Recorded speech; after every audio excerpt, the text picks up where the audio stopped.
Hello and welcome to Tarot Reads.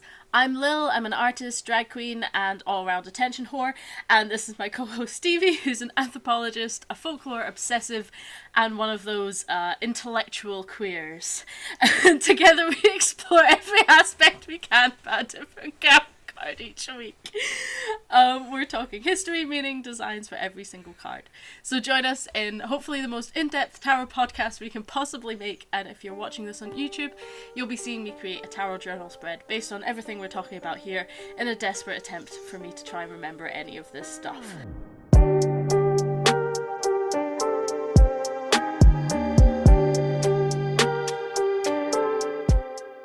So today, Stevie, yes! we are doing tarot card number 1, which is tarot card number 0, and I'm already lost.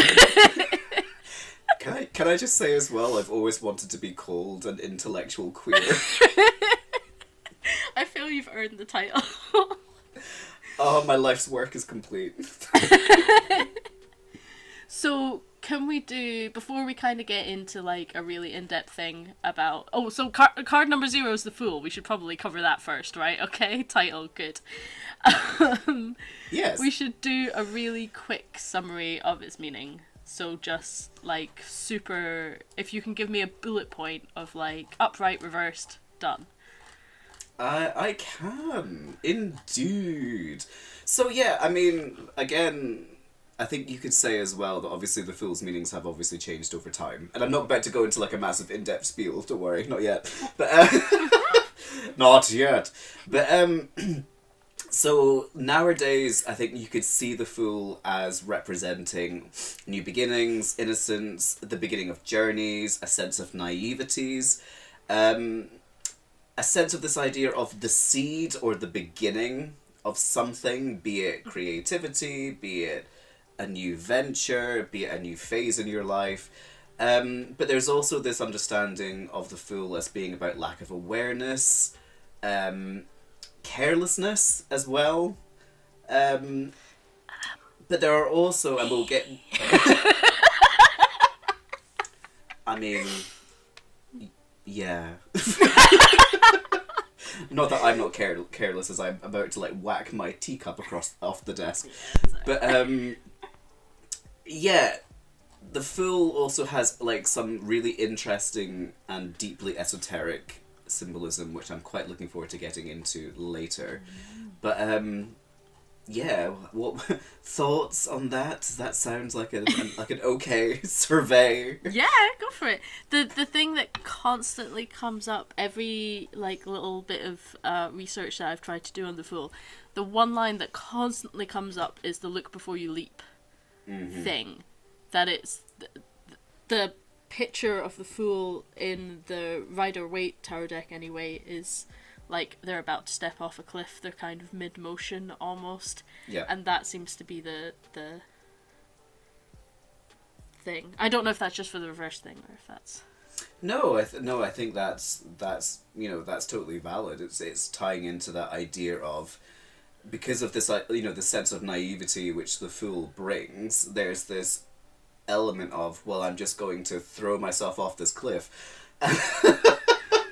And obviously, because normally the Fool has some form of animal companion in the card as well, so you see it in the traditional Fool card. There's the dog which is grabbing onto, it's like kind of gnawing almost at like the ankle of the person that's about to step off, and it's that idea of trying to pull them back from the edge. So yeah, no, I think that would definitely make sense as an interpretation of the card. So, where does this card come from? Because from my understanding, the Fool and the Joker the Joker in a normal deck of cards and the Fool in the tarot deck, there's some kind of connection there. Am I totally wrong? And from what we were talking about last time with the history of tarot and stuff, that the Fool was almost like a trump card. I hate using that word now, but do you know? I mean, how topical. It's got a different connotation to it. It's the racist card. No, that it's You know what I mean. I know what you mean. I mean, the Fool is just trying to make the tarot deck great again. So, you know, you can't really... you can't... No. I'm going to spit my tea over my books. Don't do it. I'm sorry. Yeah, so in terms of origins, like so much, I feel like I say on this podcast, it's debatable. But kind of similar to what you were saying, the Fool, essentially, some of like the original meanings of the Fool kind of veered more towards the Idiot was a translation of the card originally.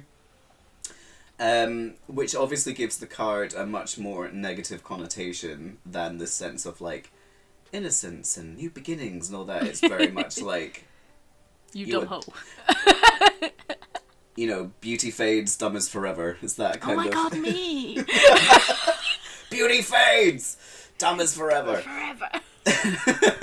But then research has also revealed that the card also has the connotation or a translation which links more to this idea of the troubadour, which is an inspired aesthete travelling a long distance to entertain the court of a king in some far-off land. So like the jester.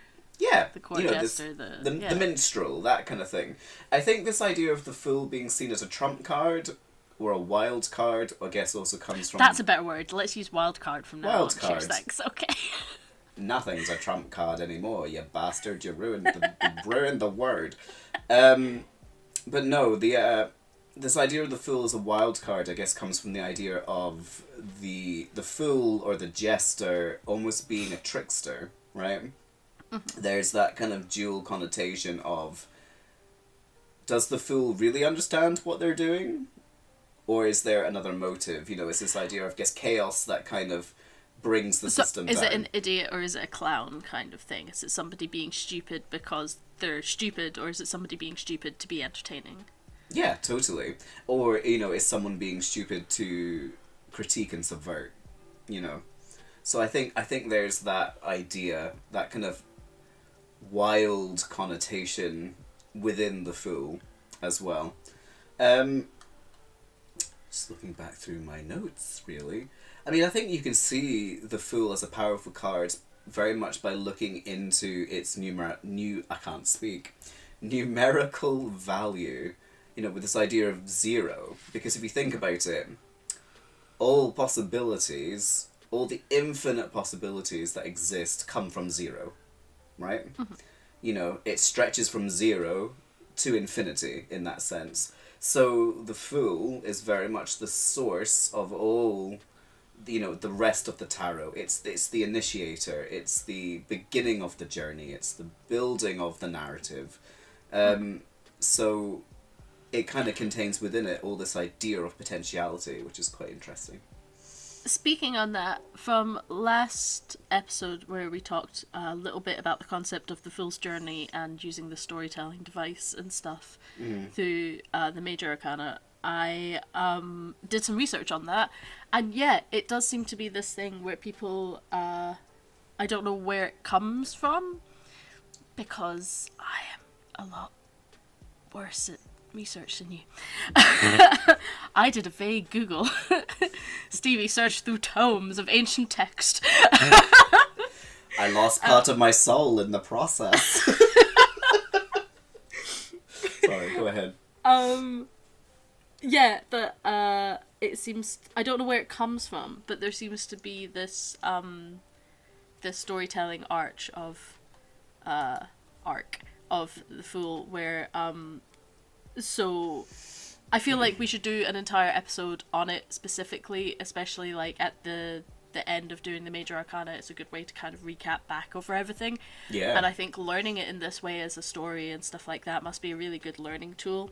And I almost thought as well that it'd be really cool to make posters from it, like do a huge big illustration of it that's like a poster, like a wheel, I don't know. But yeah, it's kind of, so the Fool would be the beginning, and it's that idea of new beginnings and infinite potential and the beginning of journeys and all of this kind of stuff. And then the next card being the Magician is the tools for that you would require Yeah. for that journey and all that kind of stuff. And then the high priestess is like the spiritual tools that you would require. So you'd like a magician being physical things that you need, high priestess being spiritual things that you need. Yeah. The empress and the emperor are then the mother and the father figure. And then you start to go through this thing of like the Hierophant being, is it Hierophant? Hierophant? I mean, I say Hierophant, but I don't know if that's right. The Pope. There. Okay, the Pope symbolizing like that innocence and that childhood and stuff, going to a school, going to an education facility or church, or so it kind of represents that authority coming in. And then when you get to lovers, it's the childhood connections that you make, relationships that you build as a person, and sexual relationships and sexual desires, and that change in the life. And then I forget something about chariot and strength, and this is why we're doing this, Stevie, because I cannot remember any of this stuff. And then hermit is something to do with having to shed the ego that you've built up over your life through your childhood and your adolescence and stuff. Through getting society, to that point, yeah. Getting to that point in your life where you realise you need to shrug that ego to become spiritually aware and all of this kind of stuff. Yep. So they're then going through Wheel of Fortune and Justice, Hangman and Death, Temperance and the Devil as well, are that journey. That shrugging of the ego and all of this kind of stuff, and the realizations that you would come upon in that journey. The Tower then is the Tower. The Tower beeth to the bad juju. And Or I then guess like the destruction of the ego and all that kind of stuff, potentially. Yeah, I guess so, yeah. Would be the sudden change of that afterwards, I'm not sure. And then on from there, and that in it. From I kind of lose it after, like, the Hierophant, the Pope. Pope, lovers, and then something happens. And then, whoop, devil! Skip to the end, and and I, oop, devil! I want that on a t-shirt. But no, I want. Oh, that's a design I'm gonna have to do at some point. I want a picture of the tower with the thing, and underneath it just said, and I oop. Yep. Yes, that'd be wonderful. Anyway, but back to the Fool. That is the idea of the Fool's journey. It's like this story of a person through their life into spiritual completeness and stuff. Yeah. I think. And I think it's probably a really good way to learn the cards. Obviously, didn't work very quickly for me, but... But it's a process, do you know what I mean? Like, I mean, put it this way. I have been sort of involved in and surrounded by the tarot my entire life, and yet I still will look at them and go, what does that mean? Like, what's that one? So, I think because they are so rich in symbolism, and also as well, I think because it's so overwhelming, the amount of decks there are now, and the amount of times people have taken a tarot and gone, you know, well, I see it this way, and this is this thing. Do you know what I mean? So, like, yeah, I think it must get extra confusing when it's this thing of, like we said before as well, of how it seemed to be in older tarot books that I have, the meanings are quite harsh. And then in the cheap new tarot book that I have, the not very good tarot new book that I have, it's all very the joy of stuff, and isn't that wonderful, and oh, watch out, but don't worry, and all of this kind of stuff compared to some of the older stuff. So it's interesting to see how, even though the meanings vaguely stay in the same area, it completely depends Oh of the yeah. book to what the meanings seem to be coming across as. Yeah, definitely. So we got majorly sidetracked. So it was a wild card in tarot decks and stuff in Yeah. when the decks were used for Yeah. when, aye, something like that. When the decks were used for card games rather than for Okay, so I think what I've got here is a small example of how the Fool worked as this idea of a wild card. So, I'll just read it. So the tarot has 4 suits: wands, cups, swords, and coins, plus an additional suit of 21 permanent trumps and 1 wild card, the Fool. Because it excuses a player from following suit, allowing them to protect a more valuable card is also known as the excuse. However, the Fool cannot win the trick, and using it allows the next player to change suit.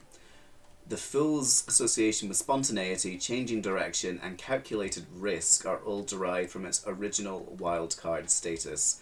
Likewise, disruption, reversal, and chance. These are all qualities of the trickster archetype, who uses delay, repetition, or inversion to bring awareness to an unaddressed crisis, often through absurdity, humour, or breaking the rules. That's really cool. Can you send me a list of your sources on things and I'll put them underneath videos and stuff? Yeah, of course, I can That do. would be a good thing, in case people are wanting to go even more in depth. I'll need to remember where I got some stuff from. But yeah! Cool, no worries. Anything that you can remember then, I'll pop it together.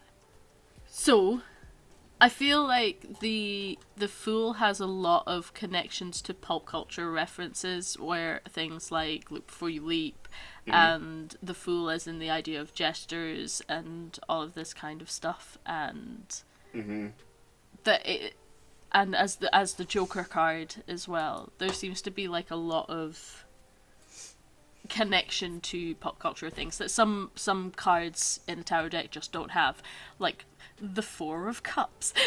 Not just that, but like even in the major arcana and stuff like that, like you're not very likely to see strength as a card turn up in pop culture references compared to like Death and the Tower and the Fool and stuff like that. Yep. Cool. That's as far as I got with that. Okay, yeah. I like how I started the intro with being like, we're gonna make it as in-depth as we possibly can. I was like, this is as in-depth as I possibly can. So, like, okay, so how... Sorry, I feel like I should have leaped in there and, like... Right, no, my brain has connected the dots and I've Right. got to... Right, the point that I am trying Go. to make is Yes. that the Fool seems like a really common archetype of stuff. I got so far. And it fell off at the end. Yeah, yes. I mean, how would you say the Fool works in terms of pop culture? Like, in what ways?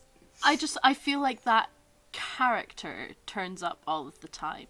It's the sidekick and the like in Shakespeare. This is not as pop culture as it, this is not modern pop culture I'm going for now, but in Shakespearean plays and stuff, when something's getting a little bit too heavy and dramatic, Shakespeare always like sidled in that scene with a clown or whatever. It was the Fool coming to break things up a little bit and give the audience a bit of a rest before things got heavy again. Yeah. And I feel like that is used a lot. That as an archetype and a trope and stuff is so common. We see like the Fool as like symbolism for this kind of character all over the place. Yeah. Like the Witcher, what's his name in The Witcher? The other one in The Witcher. Oh, gorgeous boy. What's his name? Gorgeous boy in The Witcher, yeah. That one. yes. Yes, sorry. I just went somewhere in my head. You got really excited. You're like, yes, that one. Yes. We're talking about the pretty one. I'll take 3. Yeah. Well, I guess that kind of reflects this idea of the whole kind of like the changing things up, the inversion, the flipping, the changing from one state to another. Do you know what I mean? Like, especially if you're talking about it in the context of like Shakespearean tragedy. Do you know what I mean? It's that thing which is brought in to flip the energy so that when the tragedy then comes, it's all the more poignant. You know. I feel as well. Yes, and I feel as well. There's a grounding element to that as well. The in the same way that I feel like in Shakespeare's plays that thing was also used to give audience a wee breath. Yes. And to almost remind them that it's a play and that life is ridiculous and all of this kind of stuff before getting back into these really deep stories and things. Also possibly so they did get bored. There's a lot of text. But do you know what I mean? That it feels like it's quite a grounding element. And there was something I read somewhere at some point in my life that's been lodged in my brain, but I don't know what it was about, of court jesters often being a way for high-ups, lords, ladies, kings, all of this kind of stuff, to have a connection to the people, in inverted commas, without having to actually go near any of the smelly ones. But and jesters were also entertainers and actors and stuff were also one of the few lower classes who could enter into the court and give their point of view on things. Yes. So they couldn't specifically say, well, I think this, but they could tell jokes that maybe hinted at stuff, or put on plays that could have a message in them and stuff like that. So it's that thing of, although, as we were saying earlier, of whether they're knowingly clownish or whether they're dumb, or whether they're both. But the union. Me. But I am both a clown and dumb. But you remind me of a sad clown that I knew in my village. No, I'm joking. Keep going. Sorry. You remind me of a bitch, but there we go. Oh! Where is my fan? Where? Ready? Thwarp!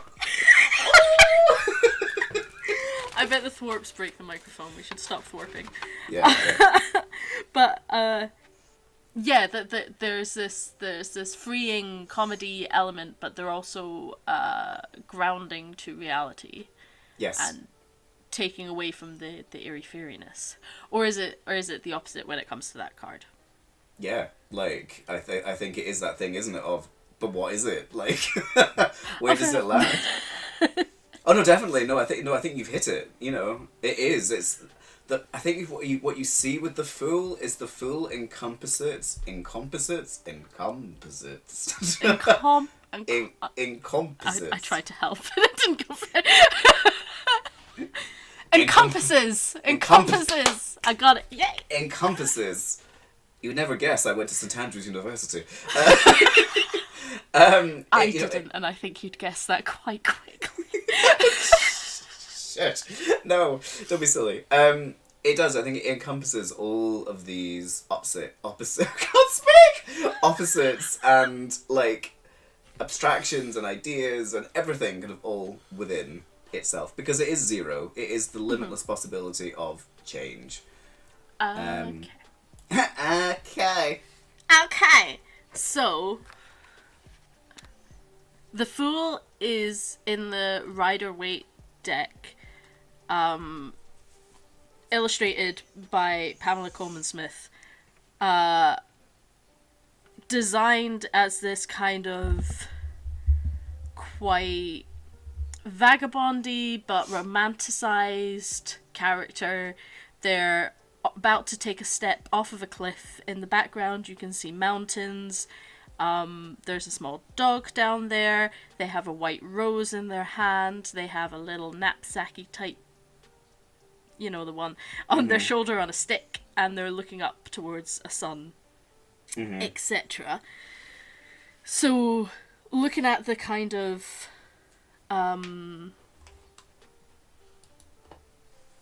illustrative meanings there, there's quite a lot that can help when you look at the card to get the meaning from it.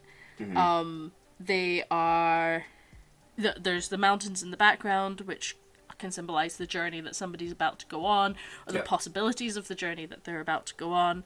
They're also about to take that step off a cliff, so it is that step of the unknown, which I guess when you're looking at it from this reversed perspective, you could be saying that it's a folly. It's they don't know where they're going, they look before they're leaping. Yeah, is it risk or freedom, you know? Yeah, exactly that. So I'm guessing upright you would see it as freedom, and reversed you would see it as the risk. Yeah. Cool. The little doggy is adorables, and I likes, and that's all I got. I got distracted by a dog and didn't research that. I was like, oh my god, Popper! I like the puppy! The puppy's my favourite.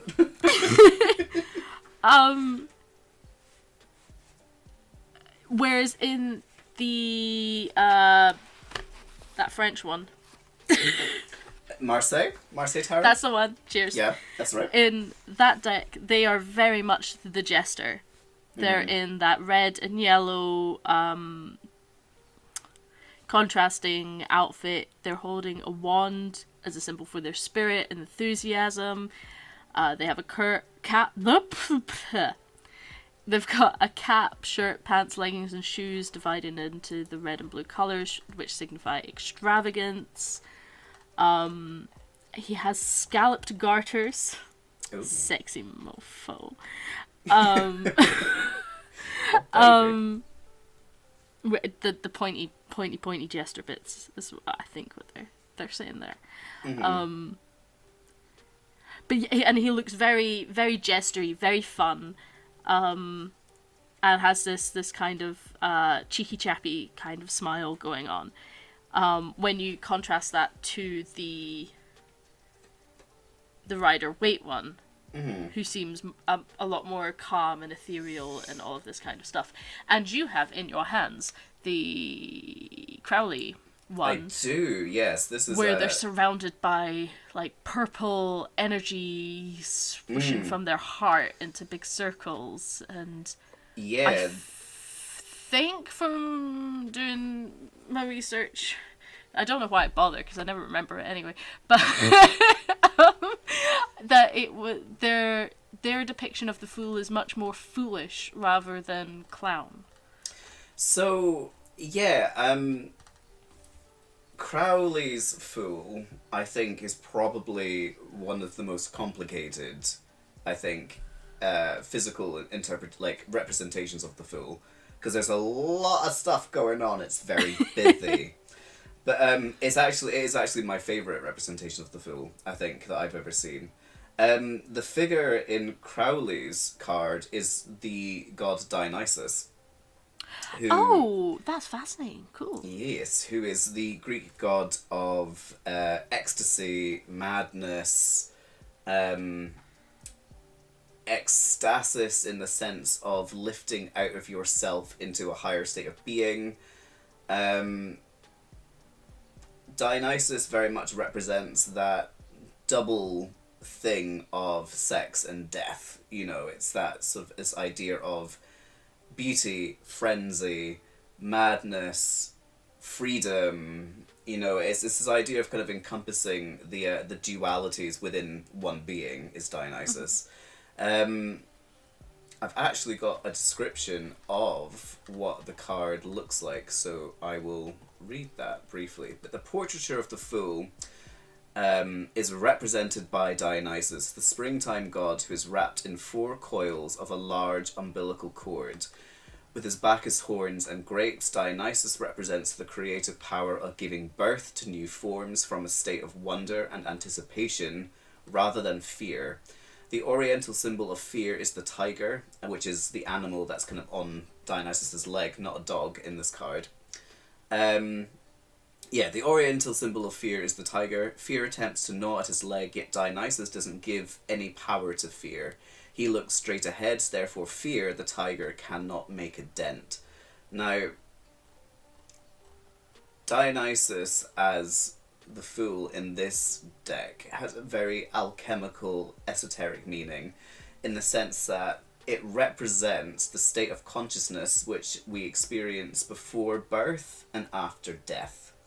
So, esoterically, it's this idea of almost the bardo state, which you find in like Tibetan Buddhism and all these sorts of things, which is this kind of intermediate state between form and non-form. It's that place where all potential comes from, limitless potential comes from, and it's kind of this idea of experiencing a state of courage, having no fear, understanding that as much as life is a journey, there is a real reality and there is almost like this kind of this fake reality.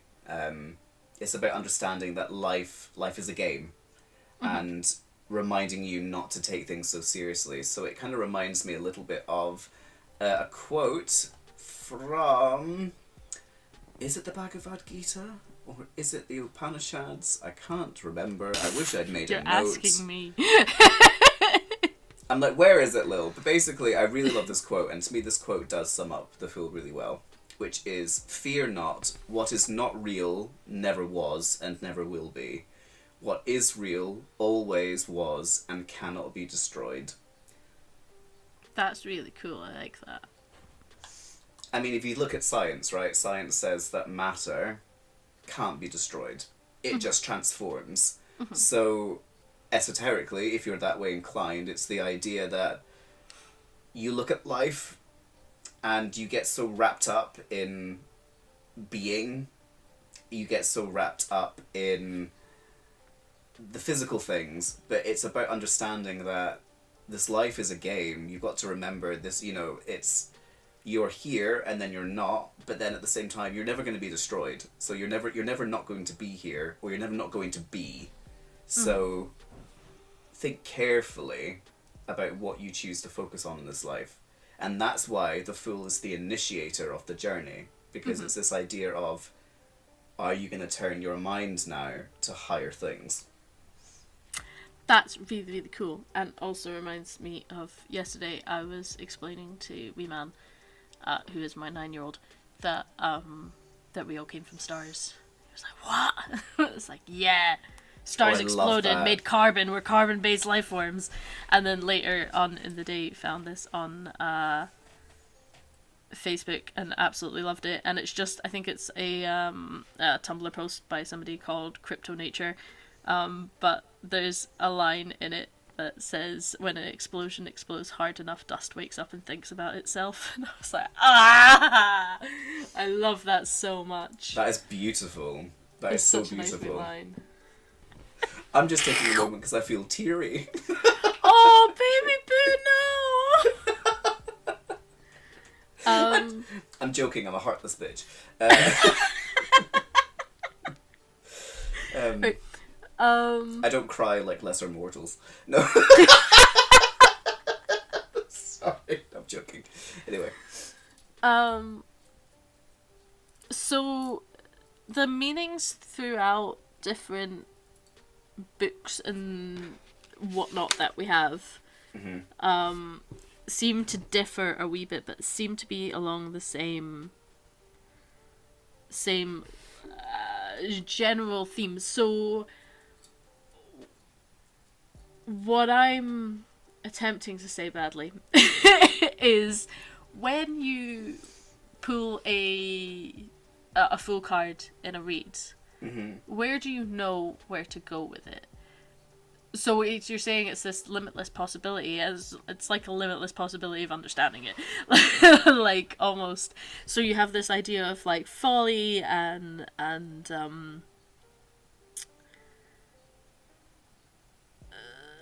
journeys and all of this kind of stuff. So if you're seeing it in a read, where would you say you would know what to Like, do with that card. which way it would go, do you mean? Kind of. Not just like upright and reverse, but like Yeah, no, literally but like. which meaning of it are you going to pull from? So I kind of think of the Fool as a bit of an anchor card, in the sense of it's something which kind of it rests on the other cards around. So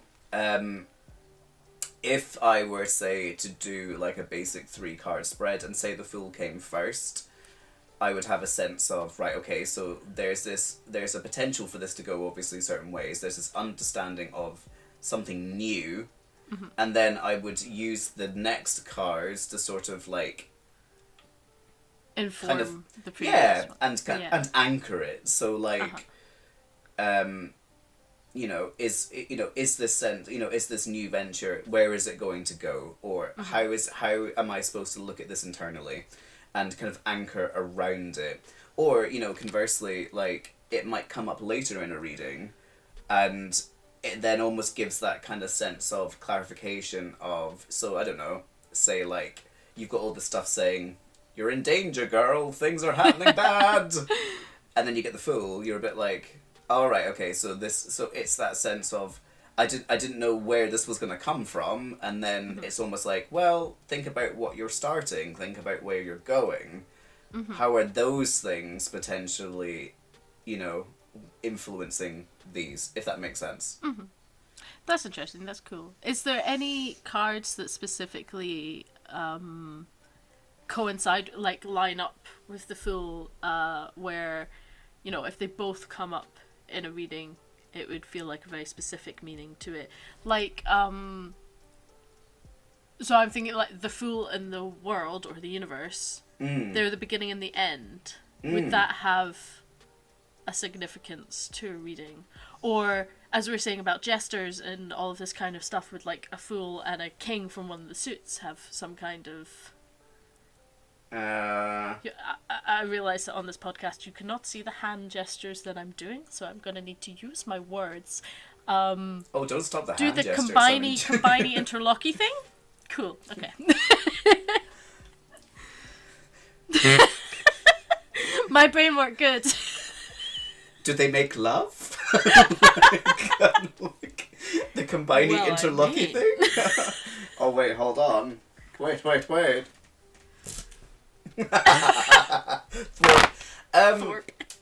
Thorpe. Like, I'm trying to think if there are any cards that specifically relate to the Fool in terms of connecting. You know what? I actually don't know. I'm not sure about that. I'm not sure if there's any. You always looked at me disappointed there, like, fuck's sake, you had one job. Now I have to research something. I genuinely don't know. I don't know if there are any specific cards which the Fool is connected to. I think in some astrological circles, if you get the Fool insert. Sorry! Why has it been so innuendo-filled today? I don't know. Between my audio jack coming in and out, and but continue. I think I'm just taking lockdown very hard.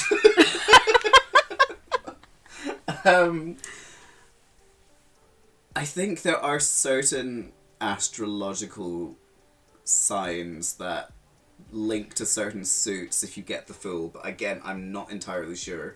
The Fool's an air element card, isn't it? Like astrology, I believe associated so. with Uranus and the air signs.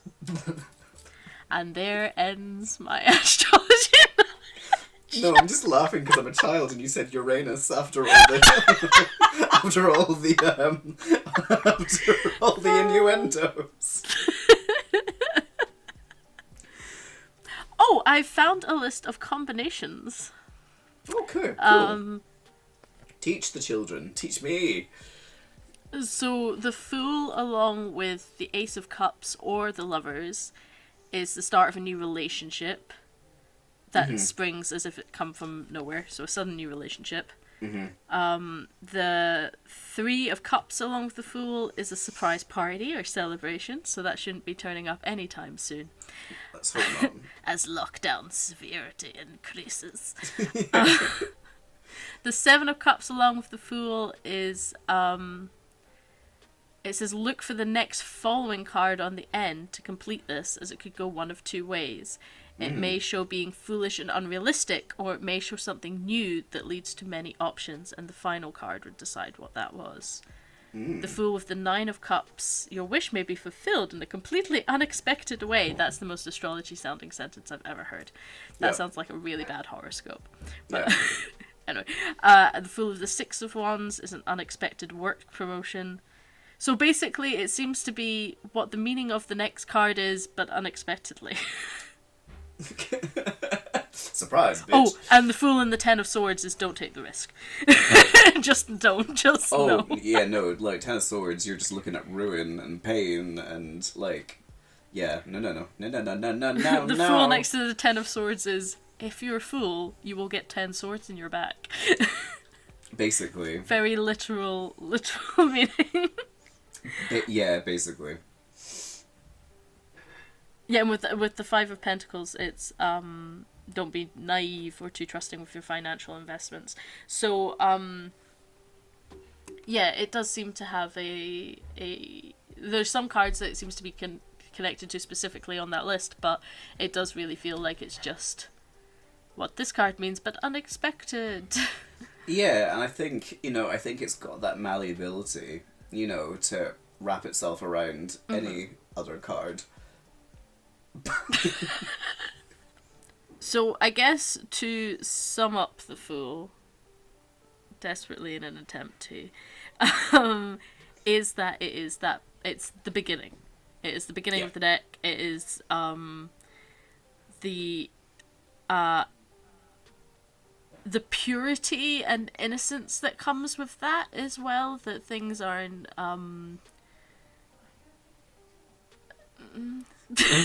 let's insert them here. No, honestly, you got it. So it's that it's the beginning of the deck, the purity and innocence that comes with that, the beginning of this adventure, and this journey through things and all of the possibilities that opens up. Yeah. Have courage, traveler. The journey will be long. So if you were looking that in reversed, that would be the risk of being uneducated. Me. The risk of being too trusting, I guess, as well, naive. That perhaps certain journeys or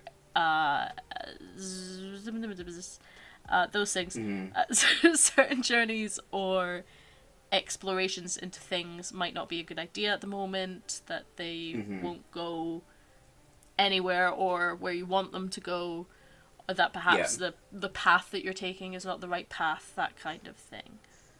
Yeah, exactly. Be aware, think about your decisions, and as you've said at the beginning, like, look before you leap. So I guess in the upright, it's very much think with your heart, think with, have courage and think with your heart and follow the things that you love in that innocent way. And then reversed, it's much more no, stop and use your head. Stop running with your heart and stop and think for a second. So next time we're going to start off with the first of the major, which isn't... I'm so confused by this number system, right? Okay, so next we're gonna do number 1, which is the Magician. But it's technically the second card, and that's gonna do my head in the entire thing that we're doing this with.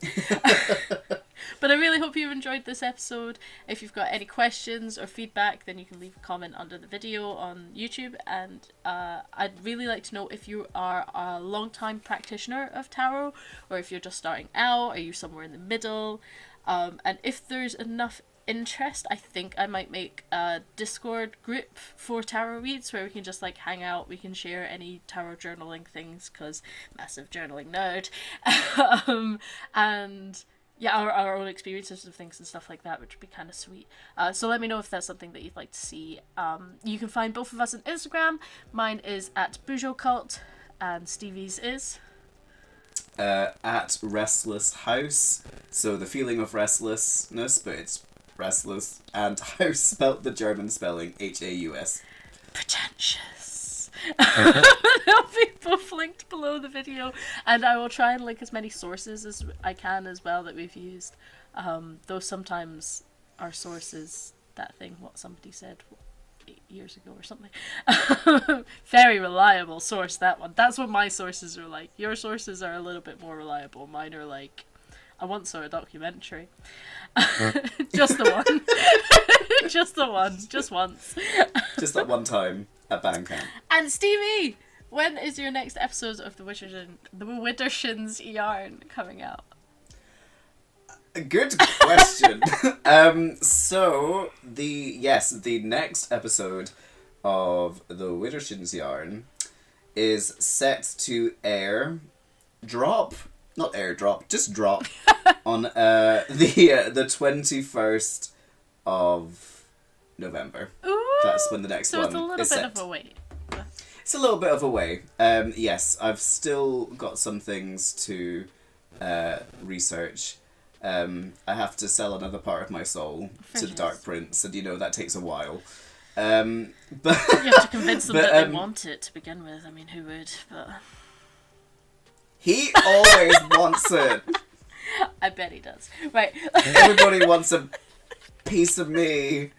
You're like Britney Spears. Anyway. Right. give me more.